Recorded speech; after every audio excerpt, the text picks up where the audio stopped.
tips untuk likeable dekat online. Macam mana nak business dan you memerlukan mentor. Ada mentoring. Kita nak join mentoring, kita dah mula tau belajar macam mana dunia content ni. Kita rasa macam senang aja. We are ready. 2026 kita nak ready untuk dunia digital marketing. Di mana sahaja kita berada, gunakan tips-tips ini untuk likeable dekat online.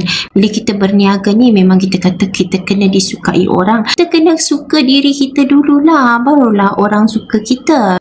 We have to be likeable. Suka ke tak suka ke, kena jadi orang yang disukai. Orang suka kita dekat online, dan kita harap bila orang suka kita tu, orang belilah daripada kita. Macam mana nak orang suka kita dekat online? Kalau you belum dapat lagi test checklist, you pergi dekat link dekat bio, and then you boleh download dekat sana. Dekat dunia online ni, kita selesa dengan orang, orang selesa dengan kita, dan dia menjadi transaksi bisnes. If you have any question, you boleh lah question kat sini berkaitan dengan perniagaan, berkaitan dengan online, berkaitan dengan SEO, berkaitan dengan threads, berkaitan dengan TikTok. If you have any question, Cik Su, saya punya TikTok macam mana, saya punya ni produk macam mana, saya punya ni macam mana, boleh tanya soalan.